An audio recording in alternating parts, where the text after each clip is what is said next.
Alright, so today I'm going to ship a snake out in the mail, and I want to show you pretty much from beginning to end how I ship it. As a matter of fact, I bought some new packing materials, some new heat packs. I kind of want to show you every step of the way from the beginning to the end on how I put everything together and ship it. There's pretty much only one way you can ship it, and that is through FedEx Overnight Express. And essentially what it does is it gets there before 10 a.m. and in the cold of the winter, what you really want to do is you want to use a heat pack, you want to use the right heat pack, you want to use the right size box, and you want to ship essentially from a FedEx ship center to a FedEx ship center. And the interesting thing is my FedEx ship center is actually open till 7 p.m. So if I'm shipping today, which I am, I can actually ship later in the evening, and as long as I get to the ship center by 7 p.m. I can get there and drop off my snake, and then it'll actually get to the person on the other end by 10 a.m. in the morning. It's a minimal amount of time to actually be in the mail shipping from one place to another. So I'm just going to walk you through the steps, show you some of the new materials, the packing materials that I bought, and some of the rules and regulations as far as packing and shipping snakes. Alright, so here are all my packing materials, and what I'm going to start with is I'm going to start with my heat pack. And I actually upgraded to a different heat pack. As a matter of fact, you have to really be careful on which heat pack you're using. These are actually 72-hour heat pack. It says right here the certain hours that'll maintain temperature. And if you actually use one of the hand warmers from like a sporting goods store, the hand warmers get hot really fast and then they stop really early, so they don't last very long and they get way too hot for snakes. So you can actually kill your snake if you use the wrong heat pack or like a hand warmer. And then originally what I was using for my first few shipments, I was using a 40-hour heat pack. The 40-hour is acceptable, except this one I think gets to like 100 degrees. It says an average surface temperature of 100 degrees. The 40-hour heat packs actually get to, I think it's like 130 degrees. So you have to be really careful with those. And these are kind of the safer option. It lasts a little bit longer if it gets lost in shipping, and it doesn't get hot enough to really kill the snake, so you really have to be careful of that. So what I'm going to do first is I'm just going to open this heat pack and kind of let it activate right from the get-go, right from the start here. And this is what it looks like on the inside. This is the 72-hour heat pack. And one thing you have to do is you have to actually tape it to the underside of the lid in the box. You want to keep this red line exposed. That's where all the oxygen transfer happens, along that red line. So you really have to be careful not to cover up the red line with any tape, or if you put it the wrong way, you want to make sure that is exposed.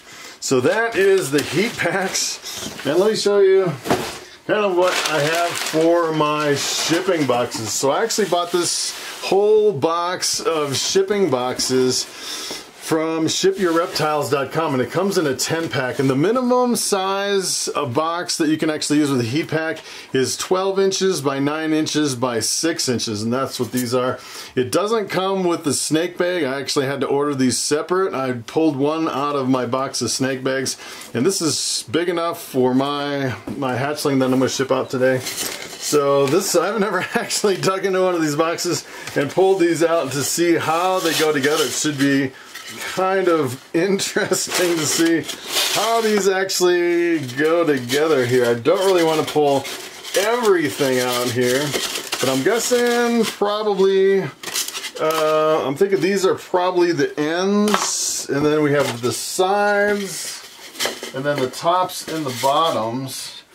Yeah, I'm going to probably take this out and I'll never get it back together. All these parts and pieces in this shipping box container here. And I think what I'll do first is I'll pull one of these out. So this is what it looks like. So it tells you the size on here. It's a 12 by 9 by 6, and it has all the information. This is a live harmless reptile. This is the perfect box for shipping reptiles. So this is what I'm going to use for a shipping box.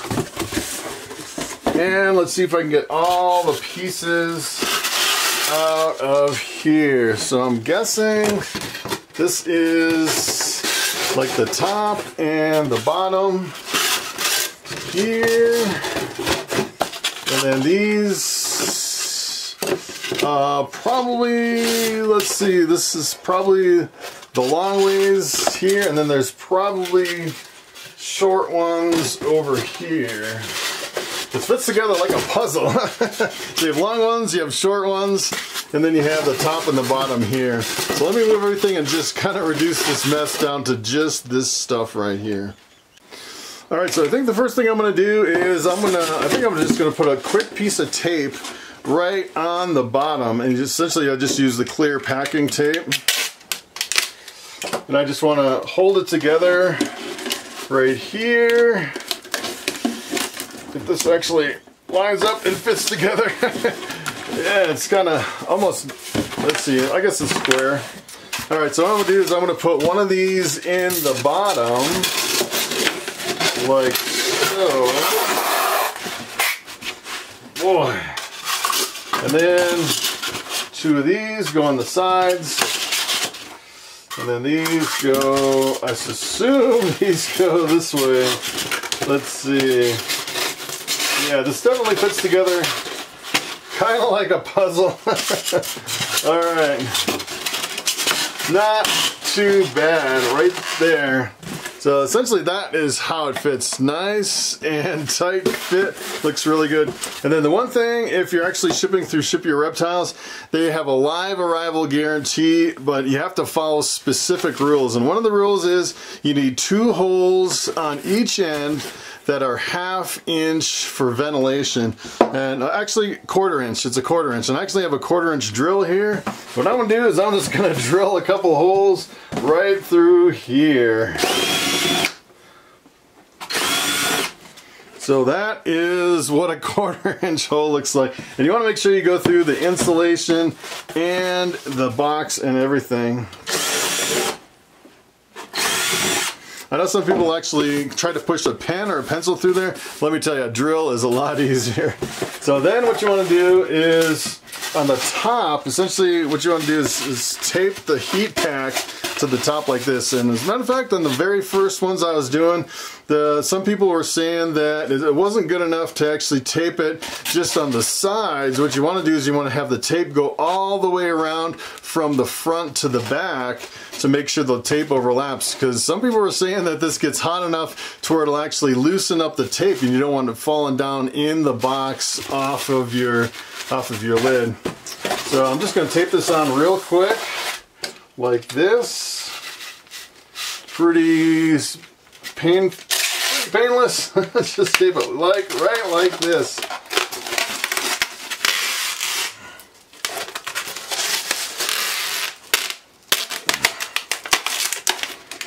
Like so.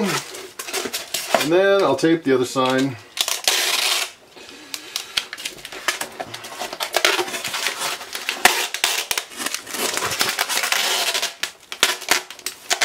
Just like that. And the thing I was wondering is, some of these boxes when I was shipping them, they were right on the edge of 2 pounds. If this actually goes over 2 pounds, then with this big heat pack, I was wondering if this would kind of tip the scale to where this would actually be 3 pounds. And if it is, I might have to pay a little more shipping because of the bigger heat pack. But I feel a little more confident that it only gets to 100 degrees. It's a little bit safer. So what this does is it goes right on here. It looks like there's plenty of room between the heat pack and where the snake would be. And then you can use different packing materials. As a matter of fact, I was going to use my butcher paper here for some packing material. You can use newspaper or whatever.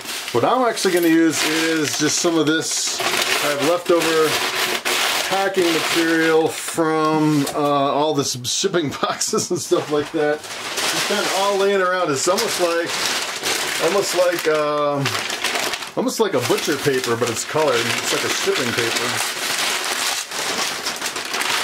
So really what you want to do is you really want to put the snake on the very bottom, and then you want to keep the heat pack away from the snake. So you want to put insulation between the heat pack and where the snake is going to be to kind of keep it away from the heat pack. So what I'm going to do is I'm actually going to show you which snake that I'm going to ship. Let me pull that out of the rack. I'm going to have to actually pull this rack out of the corner and pull the snake out. All right, so here's the snake. Take a look at this beauty. This is one of my favorite morphs. This is actually a pinstripe. This is a male. It also happens to be 100% het pied, 100% het albino. I actually produced this by pairing my albino pied with my pinstripe female. It came out really, some of these pinstripes are just, I don't know if it's just my pinstripes or it's just because they're young. They're some of the most amazing pinstripes that I've ever seen. Really like a pure gold snake, really beautiful. This one's name is Meatball. It's a really awesome snake. He's kind of freaking out a little bit, but he'll be perfectly fine. Essentially what you do is you just put them right in the snake bag. That's another thing, if you're shipping snakes, you definitely need to put them in a snake bag and then tie the snake bag. And I like these little bags. It kind of has like an elastic string on it, and some people actually put little zip ties. I don't really like doing zip ties because they're kind of hard to get off. I like these little elastic springs, just like the springy kind of strings on here. And essentially what I do is I just kind of tie it in a little bow right here, so people can just grab it and then pull it and undo it. And let me tell you, if you don't have them in a bag, they can easily get out of a box. As a matter of fact, I bought my corn snake and I put him in a box. I thought it was secure, and that snake got out of the box and was crawling around my car on the way home. I was kind of freaking out, driving down the road with a corn snake crawling all over my dash. So that is essentially it. And then what you do is, I think I'm just going to do one piece of paper like this.